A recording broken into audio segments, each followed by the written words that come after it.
ये सवाल मुझसे सबसे ज्यादा पूछा जाता है। धोलेरा में निवेश करने के लिए असल में कितना पैसा चाहिए, और इसका जवाब ज्यादातर लोगों को चौंका देगा। मेरा नाम विक्रम सिंगला है। चलिए इसे सही से समझते हैं। पहले ये समझते हैं कि धोलेरा में निवेश करने पर आप असल में क्या खरीद रहे हैं। ज्यादातर लोग धोलेरा में प्लॉट खरीदते हैं, कोई फ्लैट नहीं, कोई बनी हुई प्रॉपर्टी नहीं, एक विकसित हो रहे स्मार्ट शहर में कच्ची जमीन। और उस जमीन की कीमत तीन चीजों पर निर्भर करती है। धोलेरा के अंदर लोकेशन, आप किस जोन में खरीद रहे हैं और किस बिल्डर से खरीद रहे हैं। चलिए नंबर की बात करते हैं। सबसे कम बजट में धोलेरा में प्लॉट 5 से 10 लाख रुपए से शुरू होते हैं। यह आमतौर पर छोटे प्लॉट होते हैं जो मुख्य डेवलपमेंट एरिया से दूर हैं। ज्यादा रिस्क, लंबा इंतजार, लेकिन सबसे कम पैसे में एंट्री डॉट मिड रेंज में 15 से 30 लाख रुपए लगते हैं। यह प्लॉट बेहतर लोकेशन पर है, एक्सप्रेसवे या प्लान्ड डेवलपमेंट जोन के करीब,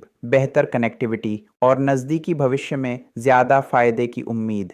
प्रीमियम में एयरपोर्ट कॉरिडोर या मुख्य इंडस्ट्रियल जोन के पास प्लॉट 50 लाख से लेकर 1 करोड़ से ऊपर तक जा सकते हैं। ये साइज और सटीक लोकेशन पर निर्भर करता है। अब वो बात जो ज्यादातर लोग नहीं सोचते, प्लॉट की कीमत ही सब कुछ नहीं है, रजिस्ट्रेशन चार्जेस भी जोड़ने होंगे। गुजरात में यह आमतौर पर प्रॉपर्टी की कीमत का 4 से 5% होता है, तो 20 लाख के प्लॉट पर करीब 80,000 से 1 लाख ऊपर से जोड़िए। फिर लीगल फीस भी है अगर आप प्रॉपर्टी वकील से टाइटल चेक करवाते हैं, जो आपको जरूर करना चाहिए। इसके लिए 10 से 20,000 रुपए का बजट रखिए। कुछ बिल्डर प्लॉट की कीमत के ऊपर मेंटेनेंस या डेवलपमेंट चार्जेस भी लेते हैं, ये पहले ही पूछ लीजिए। तो अगर आप 20 लाख के प्लॉट के लिए बजट बना रहे हैं तो असली कुल खर्च 22 से 23 लाख के करीब होगा। अब बड़ा सवाल, कितना निवेश करना चाहिए, और यहीं पर ज्यादातर लोग गलती करते हैं। धोलेरा में कभी वो पैसा मत लगाइए जिसकी आपको अगले 5 से 7 सालों में जरूरत पड़ सकती है। यह पक्की बात है, धोलेरा लंबे समय का खेल है। शहर अब भी बन रहा है, मांग अभी बन रही है।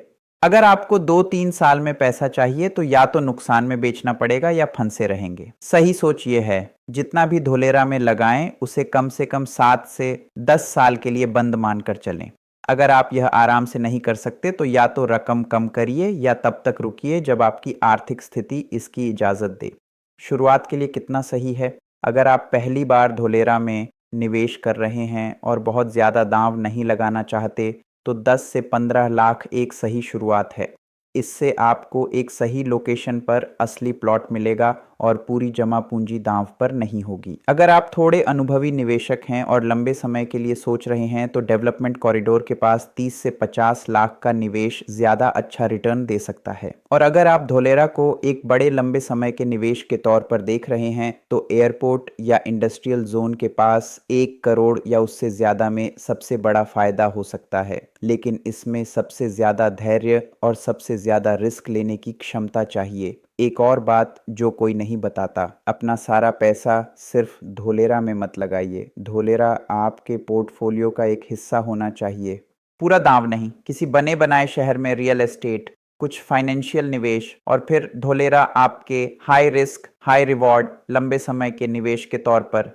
यही स्मार्ट तरीका है, क्योंकि भले ही मुझे धोलेरा की क्षमता पर भरोसा है, लेकिन सच ये है कि यह अभी भी एक बनता हुआ शहर है। देरी हो सकती है, मांग उम्मीद से देर से आ सकती है। दूसरे निवेश होने से आप सिर्फ धोलेरा पर निर्भर नहीं रहेंगे। तो संक्षेप में, शुरुआती स्तर पर 5 से 10 लाख से शुरुआत होती है, मिड रेंज 15 से 30 लाख, प्रीमियम 50 लाख और उससे ऊपर। रजिस्ट्रेशन, लीगल और बाकी खर्चों के लिए ऊपर से 5 से 7% हमेशा जोड़िए। कभी वो पैसा मत लगाइए जो अगले 5 से 7 सालों में चाहिए। जितना आराम से 10 साल के लिए बंद कर सकें उतना ही लगाइए, और धोलेरा को अपना एकमात्र निवेश कभी मत बनाइए। मेरा नाम विक्रम सिंगला है। अगर यह वीडियो आपके काम आया तो चैनल फॉलो करें और नीचे कमेंट में अपने सवाल लिखिए। मैं हर सवाल का जवाब देता हूं। अगले वीडियो में फिर मिलेंगे।